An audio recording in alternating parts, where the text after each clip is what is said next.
πατρისათა და ძისათა და წმინდისა სულისათა ამინ.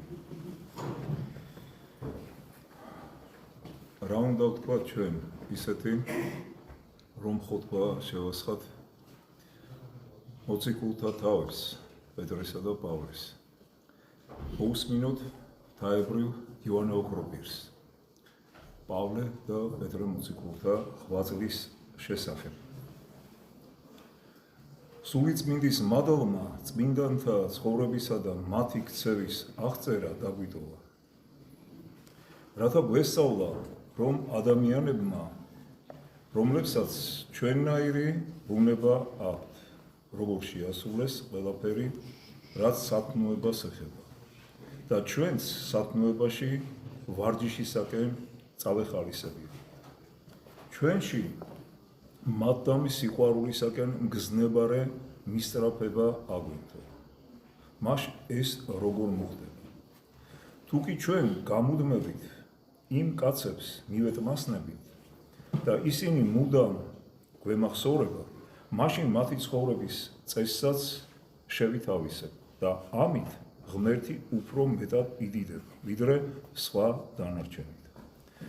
თუკი ზეცანი მოგვითხრობენ ღმრთის დიდებას ისე, რომ თვითონ ხმასაც არ გამოსცემენ და თავიანთი შესახედაობით მხოლოდ და სხვებს განაწყობენ ამისაკენ, მაშინ მით უმეტეს განადიდებენ ღმერთს ისინი, თუნდაც თვითონ დუმდნენ, ვინც გაოცების ღირს ცხოვრებას მისდევენ, იმიტომ რომ მათი მეშვეობით სხვები ღმერთს ადიდებენ. ცა, რომელსაც ამდენი ხანია ხედავენ, არასაკმარისად არწმუნებდა მათ. მისი შემოქმედის წინაშე გაოცებულიყვნენ. ნეტარმა მოციქულებმა კი ცოტა ხნით იქადაგეს და მთელი მსოფლიო დაიმორჩილეს. ცანი არსებობს თავის კანონებსა და წესებს, ინარჩუნებს. მათი სულების სიმაღლე კი ყველა ზეცაზე მაღლა დადგა. სილამაზე კი ისეთი დიდი იყო, რომ ეს თვით ღმერთმა დაამოწმა ანგელოზები გაოცებულნი იყვნენ ვარსკვლავებით, როცა ისინი შეიყვნენ. ხოლო მათი სულის სილამაზე თავად ღმერთმა შეაქო. ასე თქვა, თქვენ ხართ ნათელნი სოფლისა.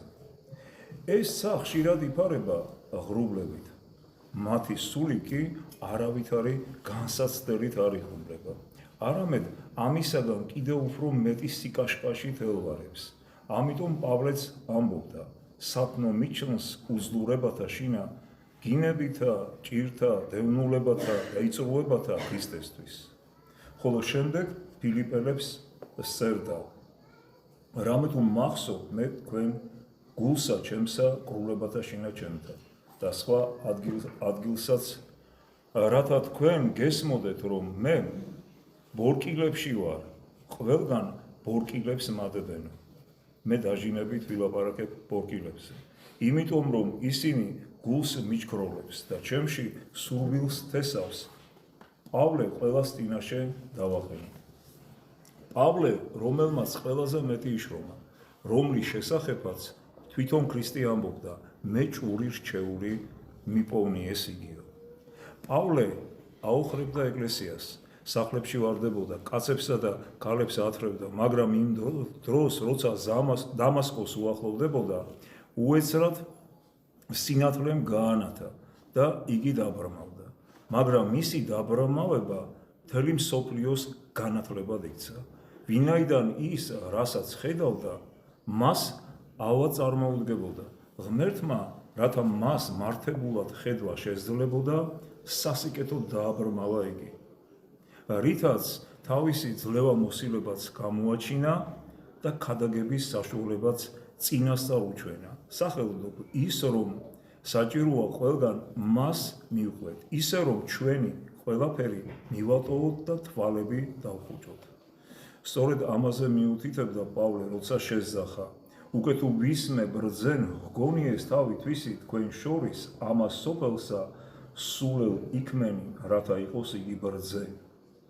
არავის შეუძლია მართებულად ხედვა, თუ კი თავისი სიკეთის მიმართ მანამდე არ დაბრმავებულა, თუ კი შემაშფოთებელი აზრები არ უკუაგდო და ყველაფერში რწმენას არ მიენდო, მაგრამ ამას რომ ისმენს და ნურავინ იფიქრებს, რომ ეს მოწოდება იძულებითი იყო, მას კვლავ შეეძლო იქ დაბრუნება, საიდანაც მოვიდა. მრავალნი, რომელთაც სხვა დიდი სასწაულები უნახავთ, კვლავ ადრინდელ მდგომარეობას დაბრუნებიან, ძველსა და ახალ აღთქმაში. მაგალითად იუდა, ნაბუქოდონოსორი, ჯადოქარი ელიმი, სვიმონი, ანანია, საფირა, მთელი იუდეველი ხალხი, მაგრამ არა პავლე. მხედველობა რომ მიიღო, იგი უხრწნელი სინათლისაკენ გაეშურა და თვით სამდე ამაღლდა. ხოლო თუ კი მკითხავ, რისთვის დაბრმავდაო, მისი სიტყვები მოისმინე. რამე თუ გესმინა თქვენ ოდესმე სლოაი ჩემი ჰურიაებასაშინა, რამე თუ გარდარეულად ვზნევნიდი ეკლესიათა ღმრთისათა და ვატყოვებდი მათ და წარმემატებოდე ჰურიაებასაშინა უფრო ის მრავალთა, ჰასაკისა სორთა ჩემთა, ნათესავთა შინა ჩემთა, უმეტეს მოშურნე ვიყავ მამულისა ჩემისათვის მოძღვრებათა. ანუ თქვენ გსმენიათ, როგორ ვიქცეოდი ოდესღაც იუდეველობაში, რა სასტიკად ვდევნიდი და ვაშფოთებდი ღვთის ეკლესიას და ვარბევდი მას.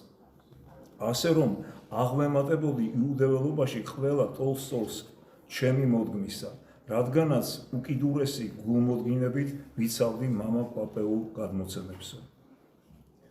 ვინაიდან იგი ასეთი მიზანსწრაფული და აულაგმავი იყო, ამიტომ მით უფრო მაგარი ლაგამი სჭირდებოდა, რათა მოშურნეობის ნაკადით გატაცებულს ხელი არ ეკრა იმისათვის, რაც მას უთხრეს.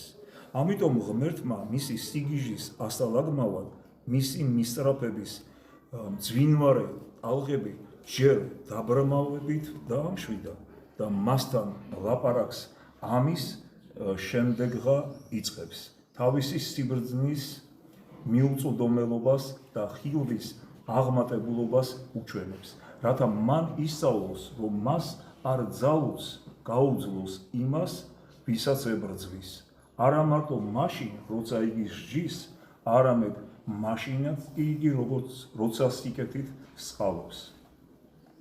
იგი სიბნელემ კი არ დააზიანა, არამედ სინათლის სიჭარბემ დააბრმავა და ამასთანავე იგი ისეთ სიმაღლეზე აიყვანა, რომ მისი სამოსიც კი დემონებს შიშს დააგონებდა, მაგრამ მე ეს არ მაოცებს, ისევე როგორც არ მაოცებს ის, რომ სნეულებები პეტრეს ჩრდილით იდევნებოდა. საოცარი ის არის, რომ იგი მადლის მიღებამდეც კი დიადის მკეთებელი იყო. სულ თავიდანვე, თავისი პირველი ნაბიჯებიდანვე ის ძალა და ხელდასხმა მიღებული არ ქონია და იგი ისეთი ანთებული იყო ქრისტესადმი მოშურნეობით, რომ მთელი იუდეველი ხალხი თავის წინააღმდეგ აღძრა. საკუთარი თავი ისეთ ხიფათში რომ იხილა, რომ ქალაქიც კი ალყაში იყო მოქცეული, იგი ფანჯრიდან გადავიდა და კედლით დაეშვა. საფრთხეს რომ გაეცა, ამასთანავე ყოყმანი არ დაუწყია. შიში გაუბედაობა არ დაუფლები, არამედ დიდი მოშურნეობა გამოამჟღავნა. თავისი გზით წავიდა, კვლავ ჯვარი აიღო. საფრთხეები განგებულებისათვის ერიდებოდა, მაგრამ სწავლებაში არავის უთმობდა. წავიდა თვალწინ, ედგა სტეფანეს ჯერაც ახლო მაგალითი. ხედავდა იუდეველები ყველაზე მეტად მის წინააღმდეგ მკვლელობას როგორ განიზრახავდნენ, როგორ სხუროდათ მისი სხეულის დაღუპვით დამთქმარიდნენ, მაგრამ როგორ არ ჩავარდა იგი საფრთხეში, როცა სრულებითაც არ ფრთხილობდა და როცა მათ გაურბოდა გაბედულება როგორ არ დაკარგა. უეჭველია იგი აფასებდა ახლანდელ სიცოცხლეს იმ შენაძენისათვის, რომლის მიღებაც მისგან შეიძლება, მაგრამ რა თქმა უნდა, იგი მას არადაც აგდებდა თავისი ფილოსოფიის მიხედვით, რომელსაც იგი არად ჩაგდებისაკენ მიჰყავდა. სხვა სიტყვებით რომ ვთქვათ, იმიტომ რომ იგი იესოსაკენ ისწრაფვოდა.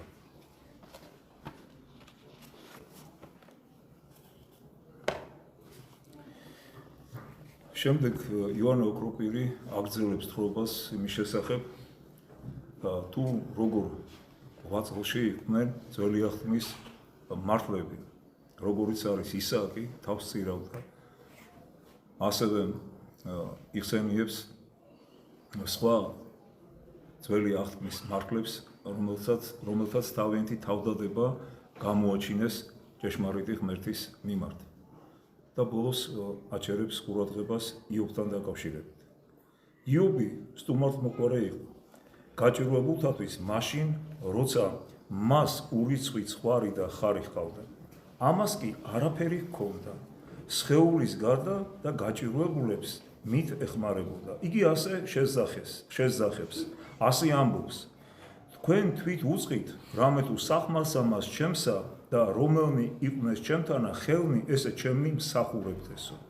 თავისი ფიზიკურ შრომას იგი მშიერ მწყურვალთა სარჩენად იყენებდა, მაგრამ მატყლსა და წყურვლებებს იობისათვის ძნელი და აუტანელი ტკივილები მოჰქონდაო. ამას სავსებით ვეთანხმები, მაგრამ თუ შენ ამას შეუპირისპირებ პავლეს გაროზღვას, ამდენი წლის განმავლობაში განუწყვეტელ შიმშილს, შიშიშულეს, ბორკილებს, საპყრობილეს, თავდასხმებს, თავისიანების მხრივ, უცხოთა მხრივ, ტირანებისაგან და მთელი მსოფლიოსაგან და ბოლოს იმას, რაც ყველაზე მწარია, დაცემულთა გამომწუხარებაზე ვამბობ.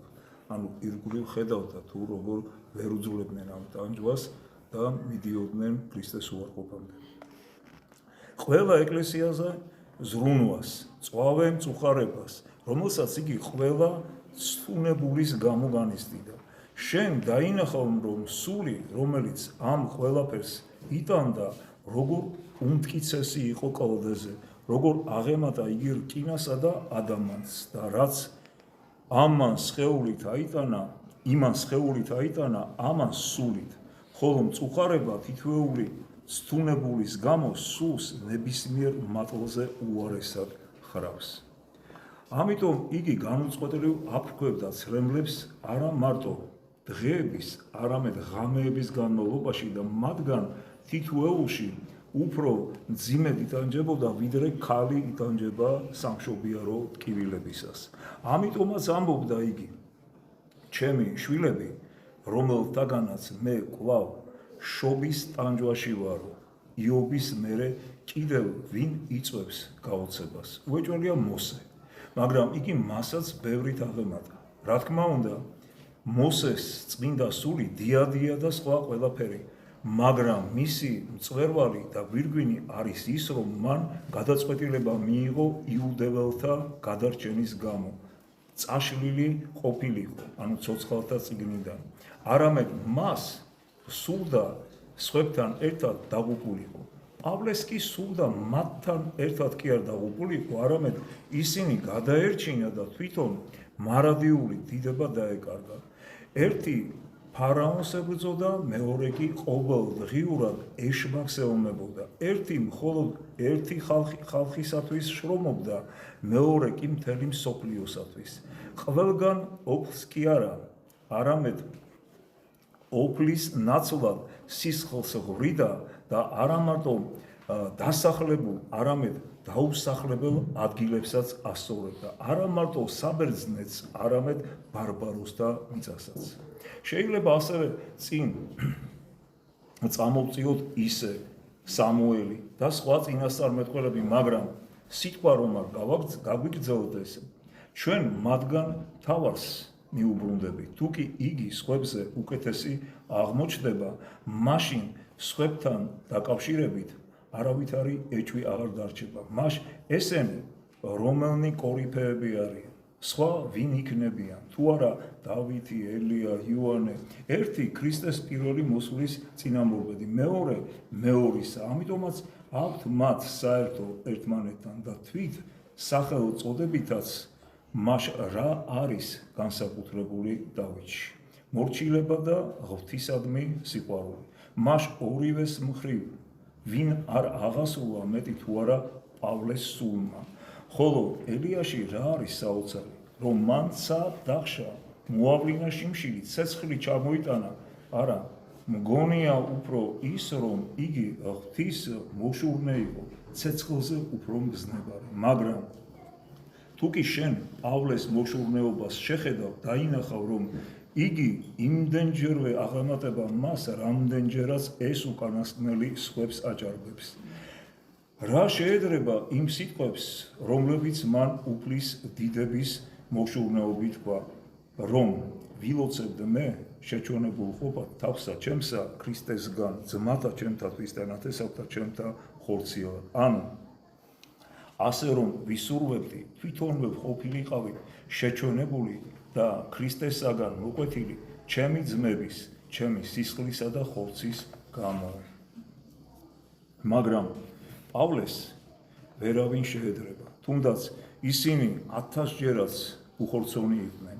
ყველაზე მეტად, რაც აქცევს მათ ნეტარებად, ეს ის არის, რომ ისინი ბრძანებებს ემორჩილებიან, საუბარია ანგელოზთა დასს, რომ ისინი არასდროს ურჩობენ. მაგრამ პავლეც შეიძლება ნახვა, ამას ზედმიწევნით იცავს, ის ხომ არა მარტო თავის სიტყვას ასრულებდა, არამედ ასევე მცნებებსაც აღასრულებდა.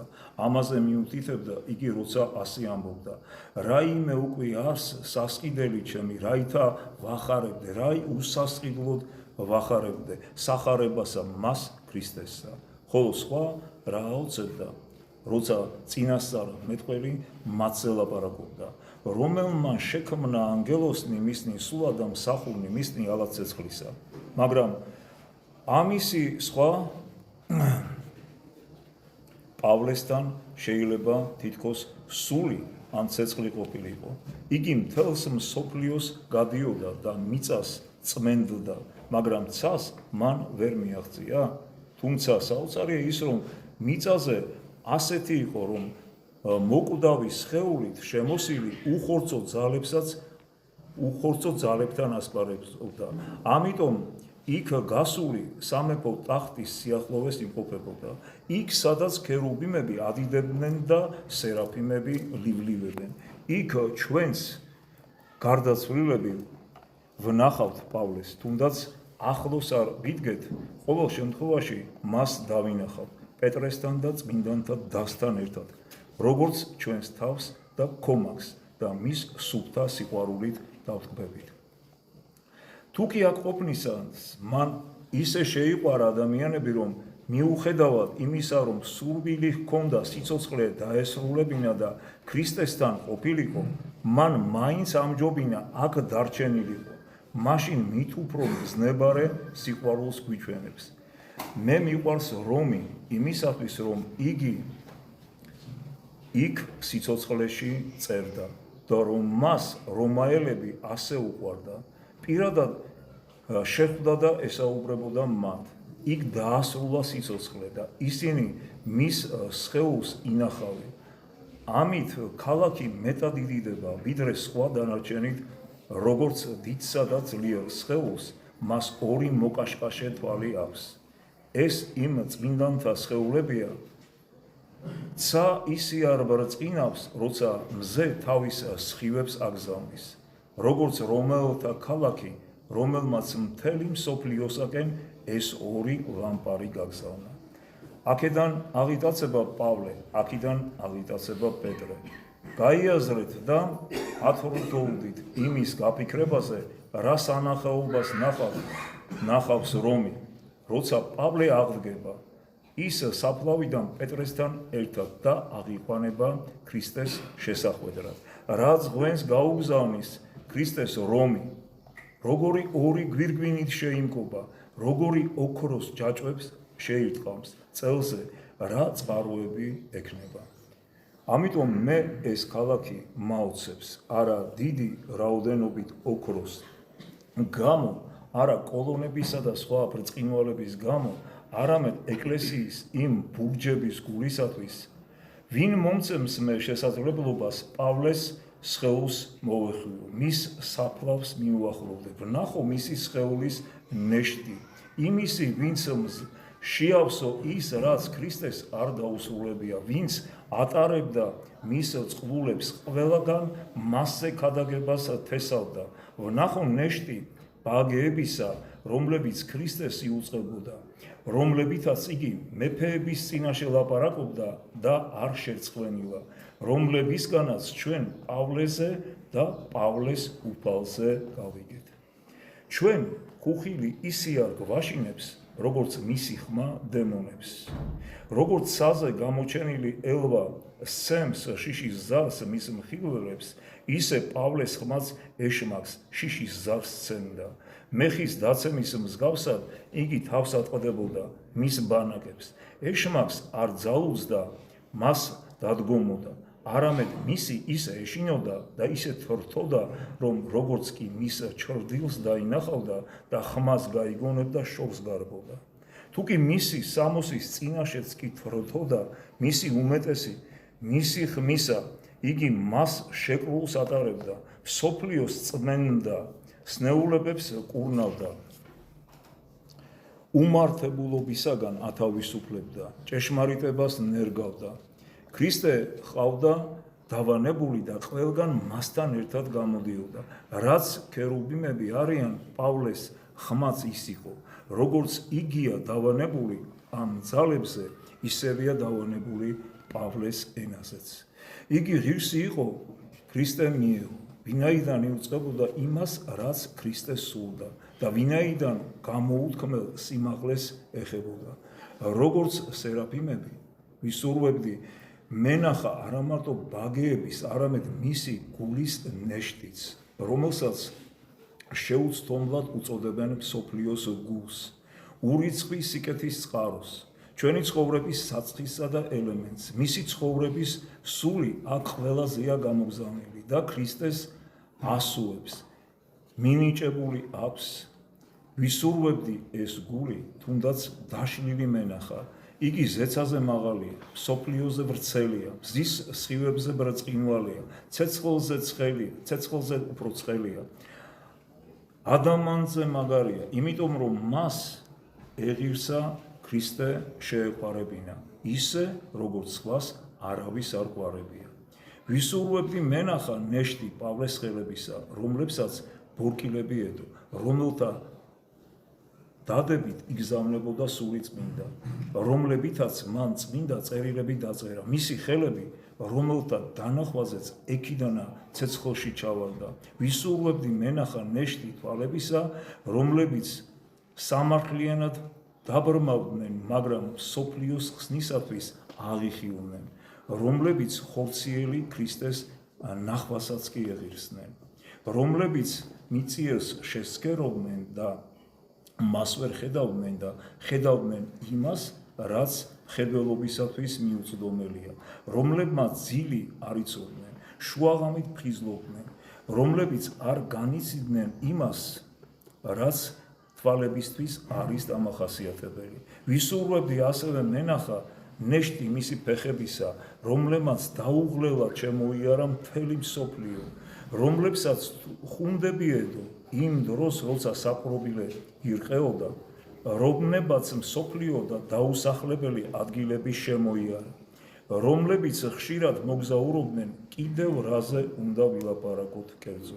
ვისურვებდი მენახა საფლავი, რომელშიც განისვენებს სიმართლის იარაღი, სინათლის იარაღი, ასოები, ახლა ცოცხლები, მაგრამ მოკვდინებულები, როცა მათში სიცოცხლე იყო, ქრისტეს ასოები, ქრისტეთი შემოსილი, სულიწმინდის ტაძარი, წმინდა საცხოვრისი, სულიწმინდით შეკრულები, საფლავზე მიმაგრებულები, ქრისტეს შიშით, ქრისტეს წყლულების მატარებლები. ეს სხეული არის კედელი იმ ქალაქისათვის და ნებისმიერი გოდოლისა და ურიცხვა სიმაგრეზე უფრო საიმედო. მასთან ერთად ასევე არის პეტრეს სხეულიც, იმიტომ რომ იგი მას სიცოცხლეში პატივს სცემდა, აღვედ იერუსალემ ხილვად პეტრესა. ამიტომ მადლმა მაშინაც კი როცა იგი მოკვდა, პეტრე მასთან ერთად განსვენების ღირსი გახდა. მას მივბაძოთ, ის ხომ ადამიანი იყო, ბუნებით ჩვენი თანამოზიარე. ყველაფერი ჩვენთან საერთო ჰქონდა, მაგრამ ვინაიდან ქრისტესადმი უდიდესი სიყვარული გამოავლინა, იგი ზეცაზე მაღლა დადგა და ანგელოსებთან იმყოფება. ამიტომ თუკი ჩვენც მოვინდომებდით, ცოტათი აღმაღლებულიყავით და ჩვენში ის ცეცხლი აღგვეგზნო, შევძლებდით ამ წმინდანისათვის მიგვებაძა. ეს რომ შეუძლებელი ყოფილიყო, იგი არ შესძახებდა. გლოცავ თქვენ, მობაძავ ჩემ და იყვენით, როგორც მე ქრისტეს. მან მარტო კი არ გაგვაოცა და განგვაცვიფრა, არამედ მას მივბაძოთ კიდეც, რათა როცა აქედან წავალთ, მის ნახვას ვეღირსოთ და გამოუთქმელი დიდების მონაწილენი ვიყოთ, რომელსაც ჩვენ ყველანი დავევეღირსოთ მადლითა და კაცთმოყვარებით, ღვთისა ჩვენისა იესო ქრისტეს, რომელსა მამისა და სულისა წმინდისა თანაშვენის დიდება, სუფევა და პატივი, აც და მარადის და უკუნითი უკუნისამდე. ამინ. ერთმა დაგლოცოთ და დაგვირთოთ.